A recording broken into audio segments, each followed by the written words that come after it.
Hey there everyone, what's up? Back today with more impressions, which was pretty quick from my last one, but I was kind of playing those games over each other, so, I finished them pretty close together. But today we're going to be talking about one of the latest PlayStation Vita releases, and that is Mind Zero, or Mind is approximately equal to zero. But Mind Zero is the actual name, even though it has that symbol. But let's talk about this game. First, if anybody has seen the previews for this game, it looks like a crazy Persona ripoff. Like it looks like it's like shamelessly ripping off Persona 3, I'd say, from the kind of preview videos, and I didn't watch them all. I didn't watch any of the gameplay for it. I only watched the initial preview for it, and I just pre-ordered it and didn't watch anything after that, so I didn't spoil anything. But I looked at screenshots and stuff, but going into it, I assumed by looking at it, I assumed like, oh, this is gonna be a crazy ripoff of Persona, and I thought, well, Persona is awesome, so if it's even remotely good and just a Persona ripoff, I'll probably enjoy it. So I did pre-order it, and I did get it, and I finished it. So I'm going to tell you about Mind Zero, and I think a lot of people are going to go into it like I did, thinking it's a total Persona ripoff. And there are some like pretty shameless Persona ripoff sections in it, but overall the game is it doesn't play like Persona at all. There's no there's beyond like the aesthetics and some of the music, it's not really like Persona at all. So I want to explain the real basics of the game. So the characters, okay, the characters have minds, and they're essentially like a Persona ripoff. But the mind isn't, it doesn't play like Persona in that like you summon various minds and go for it. Every character has their own specific one, and it kind of acts as a separate battle system. So you have your main character who can do normal attacks, and you have the mind. It's like a mode almost. You summon your mind, and then you have a separate energy bar, and you have separate attacks you can do. So the minds never change, they never evolve, you can't make new ones. They're the same throughout the entire game, and no changes happen to them. So, unless there's some secret changes that I didn't find, which is possible, but, I didn't find any, and I don't think there was any, like, story changes, since I did every side mission in the game. But, anyway, so it's not, the mind thing isn't like Persona really, beyond the basic kind of aesthetics of it. Like, they look like they're gonna be Personas, they summon like Personas, in Persona 4 at least, and they have like, abilities, like magical abilities, kind of like Persona if you assign them. But beyond that, they don't work like Personas, so it's not even really a ripoff. In the system isn't a ripoff, just the kind of idea behind it seems to be like a total knockoff of Persona. But everything else beyond that is not like Persona at all. And I'll explain, the system is totally different. It is a dungeon crawler, but unlike Persona, it's a first-person dungeon crawler, which is I was not expecting. So, like I said, I didn't watch any videos, so I expected it to be like a third-person dungeon crawler where the enemies are on the screen and you attack. But I honestly I should have known better because of the developer. Zero Div is the developer, and they did like the I'm trying to think of the English name. Um, it's Kento Mahou to Gakkoen Mono, which is Class of Heroes. Class of Heroes. That's it. But they developed Class of Heroes, which are kind of wizardry clones almost. But they actually kind of ventured off from that in the later editions of that game. So you have like in Class of Heroes 4, for example, which I did a review on. The system is pretty different from the original system. But this game is a first-person dungeon crawler, which I'm pleasantly surprised. I wasn't expecting it, but like I love first-person dungeon crawlers, so I was pretty excited that this was also one of them. But it plays a lot like the Class of Heroes games. Not the first one, which is kind of not Persona, Wizardry clone, basically. It plays more like the fourth one, but you have less characters. You only have 3 characters you can use at any point, and they're out of a total of 6.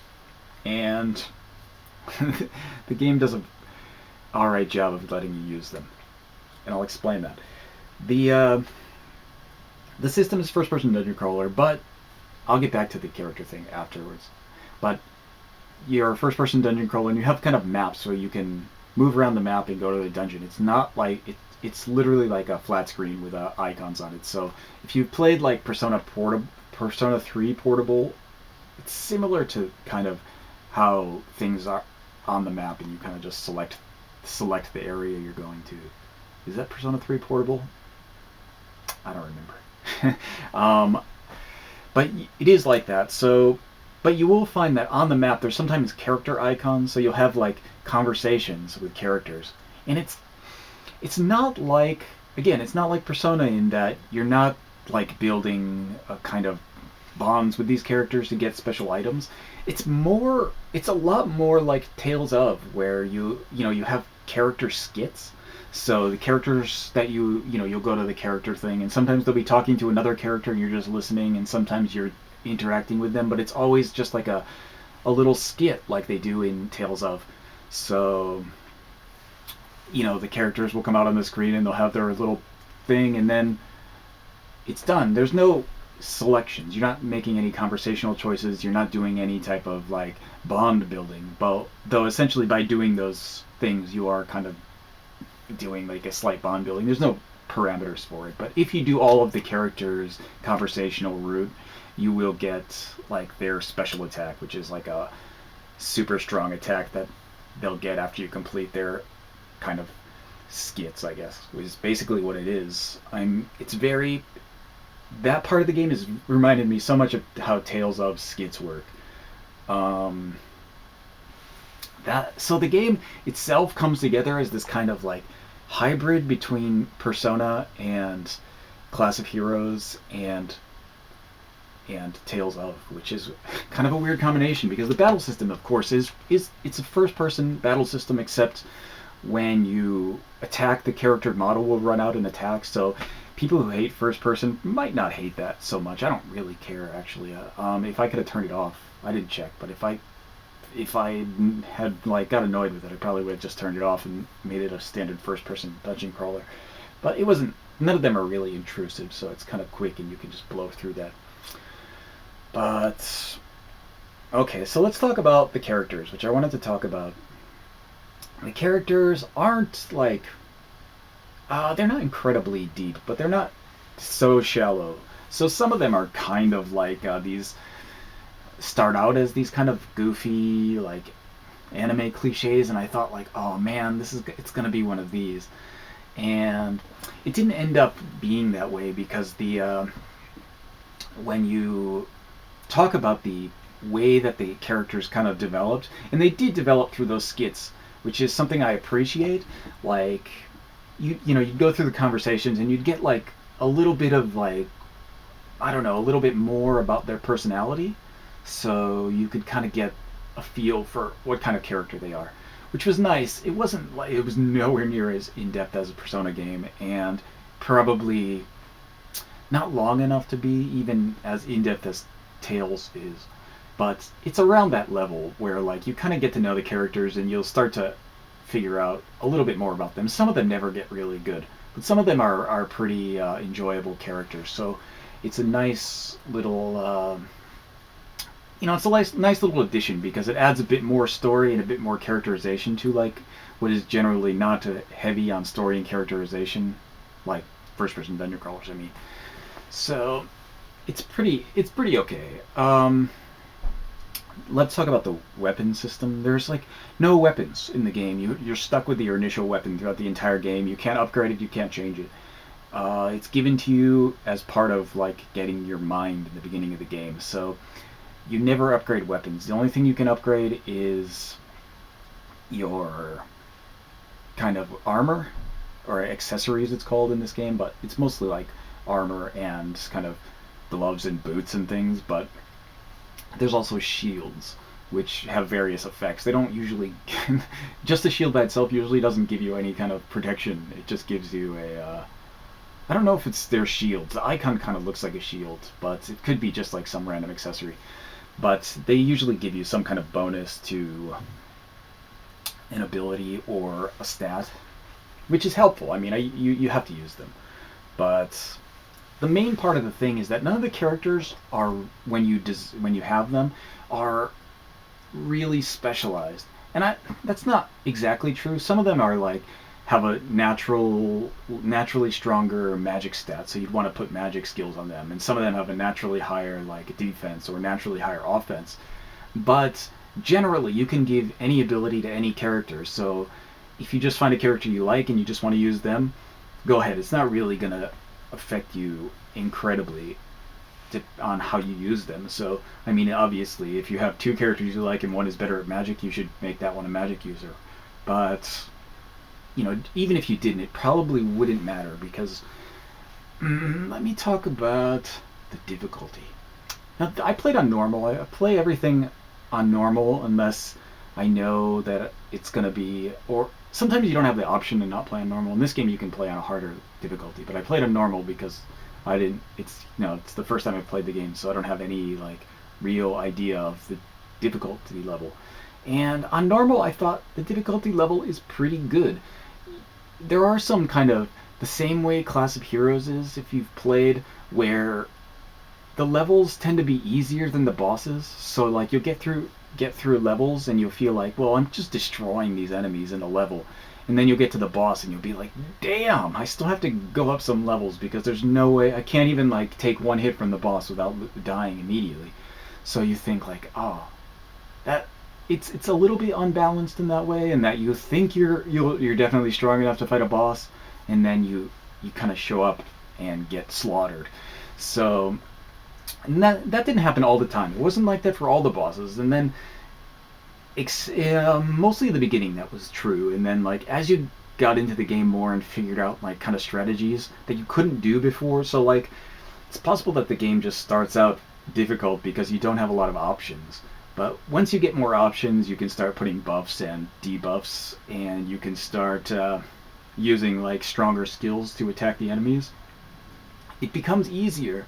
So I found like towards the midpoint of the game, it was getting a bit easier to beat the bosses. Like I wouldn't have any trouble.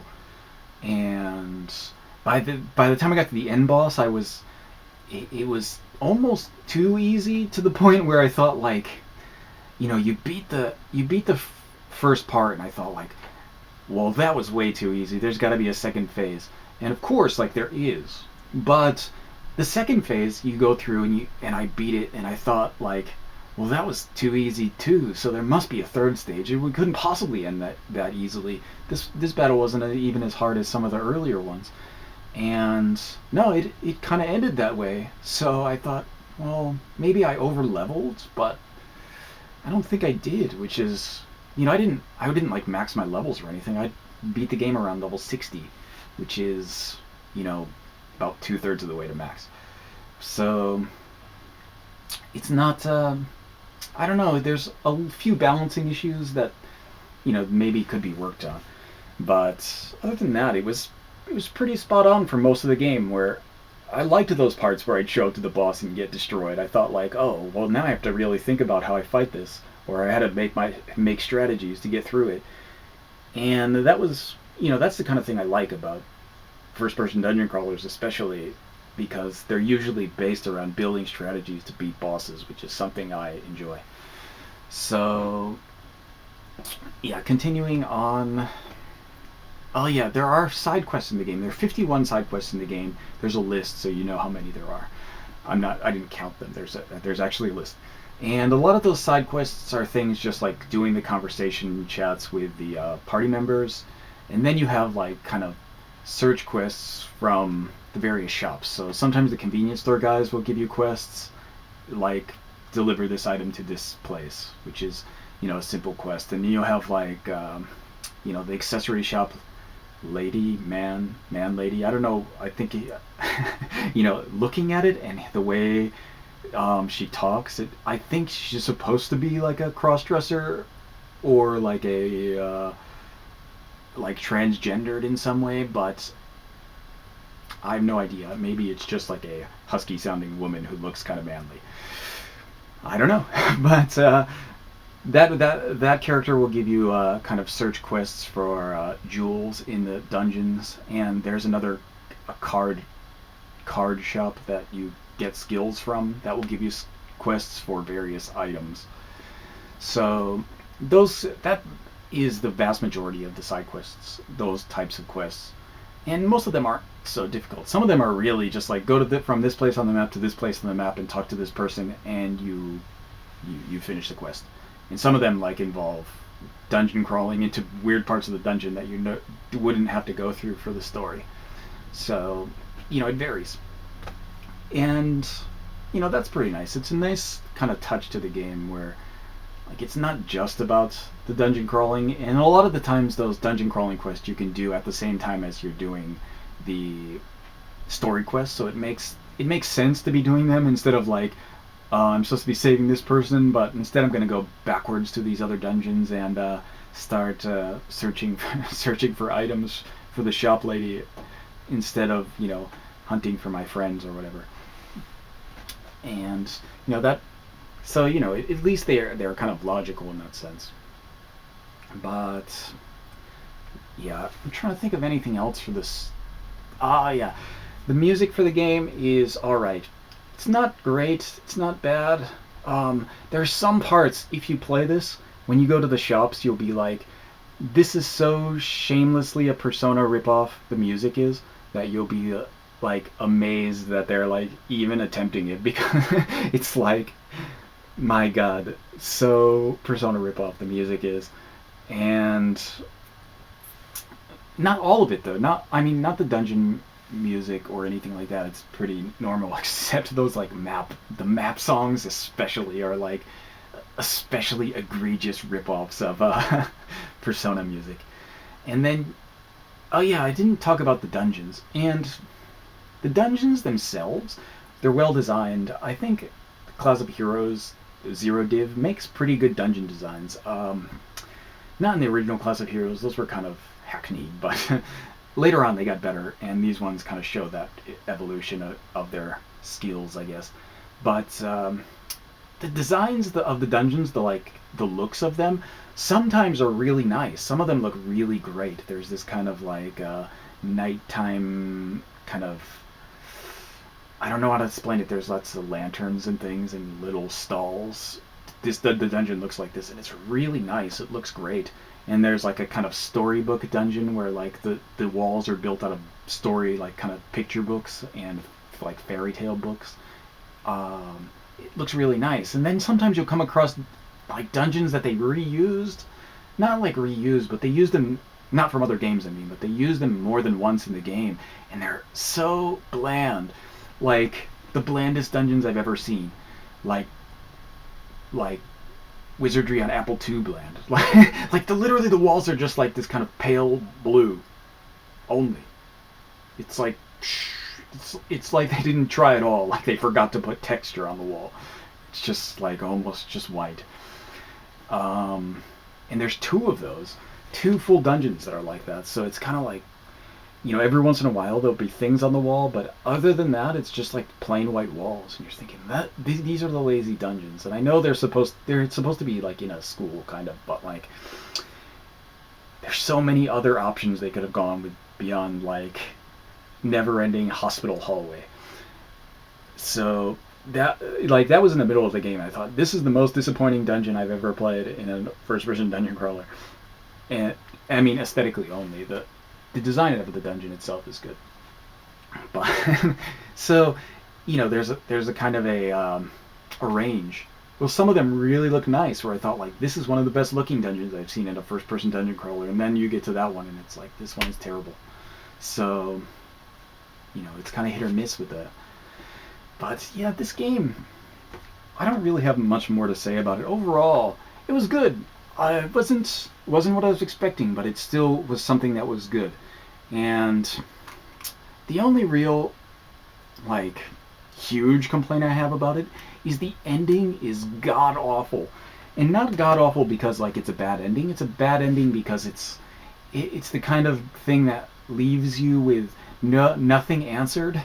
So it answers none of the questions posed by the game and gives you more and then just kind of ends the game. And when I finished I thought, did I get a bad ending or something? Did I miss something entirely? And I think I couldn't have. I did every single thing possible in the game. I did every side quest. I did every kind of conversation in the game. But no, I mean, the trophies in the game don't have any extra ones for like a true ending or anything either. So I guess I got the full ending, and I thought that was bad. It's annoying bad because it's kind of like a cliffhanger ending that doesn't answer any of your questions and just kind of leaves the game open for a sequel. Which, I'll play the sequel. I'll admit that it's good enough to play the sequel. But the game really ends like on this note where I'm just kind of like, what the hell? Why did you choose that as the ending? You could at least answered some of the questions of the game, but nothing. So that was probably the worst part. But beyond that, it's a good game. I enjoyed it. It's not perfect, and it's nowhere near the level of Persona.